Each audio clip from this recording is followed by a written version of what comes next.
تو میں سمجھتا ہوں کہ تمام کرکٹ بورڈز کو اس بارے میں سنجیدگی سے سوچنا چاہیے. اب دیکھیے دنیا میں اس وقت 31 لیگز ہو رہی ہیں, 31 ٹورنامنٹس ہو رہے ہیں.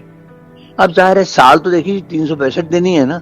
اب 365 دنوں میں آپ 31, اگر ہر آپ اب آئی پی ایل جیسے ہے تقریباً 2 مہینے پر مشتمل ہوتا ہے. پی ایس ایل ہے جو بڑے ٹورنامنٹ ہیں وہ بھی تقریباً کوئی 1.5 مہینہ چلتا ہے. اچھا اب اس کے بعد جو باقی عام ٹورنامنٹ کے اگر آپ 20 دن بھی لگا لیں تو اس کا مطلب کہ 600 دن آپ کنزیوم کر رہے ہیں. 600 دن تو آپ ظاہر ہے کہ پلیئر کے پاس کہاں ٹائم ہوگا کہ وہ اپنی ٹیم طرف سے کھیلے. بالکل. اچھا چلے خیر یہ تو لیگ کی بات ہو گئی, میرا ذاتی نظریہ ہے اور میرا خیال ہے لوگوں کو اس سے اتفاق کرنا چاہیے. باقی یہ ہے کہ 2 سرپرائز ہوئے ہیں. انگلینڈ کی ٹیم جو ہے وہ انڈیا آئی ہوئی ہے اور انڈیا کی ٹیم اپنے گراؤنڈ پر بہت زیادہ مضبوط ٹیم کہلاتی ہے اور اسے ہرانا بڑا مشکل ہوتا ہے. لیکن انگلینڈ کی نسبتاً نوجوان کھلاڑیوں پر مشتمل ٹیم نے ایک سرپرائز دیا اور انڈیا کو پہلے ٹیسٹ میچ میں ہرا دیا, جو ایک یقیناً تو ایک بڑا شوق ہے انڈین ٹیم کے لیے بھی اور کرکٹ کے شائقین کے لیے ایک بڑا سرپرائز ہے. اسی طرح ویسٹ انڈیز نے آسٹریلیا کی مضبوط ٹیم کو جو ہے وہ شکست دی ایک سخت مقابلے کے بعد. اور ویسٹ انڈیز کی یہ کامیابی اس لیے قابل ذکر ہے کہ ویسٹ انڈیز کی ٹیم بہت برے دور سے گزر رہی ہے اور میں سمجھتا ہوں کہ اس میچ میں بڑے عرصے کے بعد ان کی فاسٹ بولنگ اپنے پرانے روپ میں نظر آئی, بیٹنگ بھی انہوں نے بہت اچھی کی. یہ 2 سرپرائزز سامنے آئے ہیں. ابھی یہ سیریز جاری رہیں گی, لہذا ظاہر کنکلوژن تو ہوگا جب پوری سیریز مکمل ہو جائے گی. لیکن بہرحال یہ ہے کرکٹ کی صورتحال. اور پاکستان کی کارکردگی کے بارے میں آپ کیا کہتے ہیں؟ وہ نہ پوچھیں کیونکہ میں نے اسی لیے آسٹریلیا میں پاکستان کی کارکردگی پچھلے کوئی میں سمجھتا ہوں 20 سال سے انتہائی ناقص رہی اور آسٹریلیا نے زیادہ تر پاکستان کو کلین سویپ کیا. کلین سویپ ہم کہتے ہیں اگر آپ تمام میچز ہار جائیں, تو آسٹریلیا نے اس مرتبہ بھی 3 ٹیسٹ میچ جیتے اور اس کی وجہ یہی ہے کہ پاکستان کی ٹیم میں کوئی آرگنائزیشن نہیں ہے. پاکستان کرکٹ بورڈ ہے, اس میں بار بار سربراہ تبدیل ہو رہے ہیں.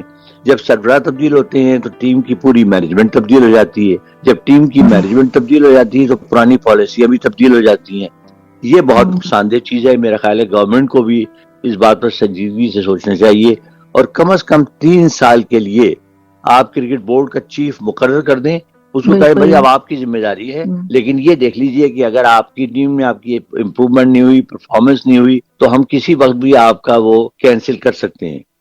تو میرا خیال ہے پاکستان کرکٹ کو بھی اب سنجیدگی سے اس طرف سوچ, کیونکہ پاکستان کی جو کارکردگی ہے وہ بجائے امپروو ہونے کے خراب ہوتی ہے. کیونکہ نیا بندہ آتا ہے, اس کی پالیسی کچھ اور ہے, پھر کچھ عرصے بعد نیا دوسرا ایک آ جاتا ہے تو ڈسٹرب ہو جاتے ہیں نا, مائنڈ بھی ڈسٹرب ہو جاتا ہے. کسی بھی ڈپارٹمنٹ میں میں مثال دے رہا ہوں کہ آپ گھر میں ہیں, اب اگر آپ کی بہن ہے فرض کیجئے وہ آئی ہوئی ہیں آپ کے ٹھہرنے کے لیے اور اچانک گھر کا نظام آپ ایک دن صبح کہیں کہ بھئی بہن میں تو بہت تھک گئی ہوں, 1 مہینہ ذرا تم چلا کے دیکھو, تو ان کو سیکھنے میں ہی 10-12 دن تو لگ جائیں گے اس میں کہ بھئی یہ کیا کھانے کیا پکتے ہیں, کتنا سودا آتا ہے, کہاں سے آتا ہے, اچھا کرایہ کتنا جاتا ہے, نظام کیا ہے. تو دیکھیے نا جب تک وہ سیکھیں گے ان کے جانے کا وقت آ جائے گا. بالکل ایسا ہی ہے. جی ہاں بالکل ایسا ہی ہے.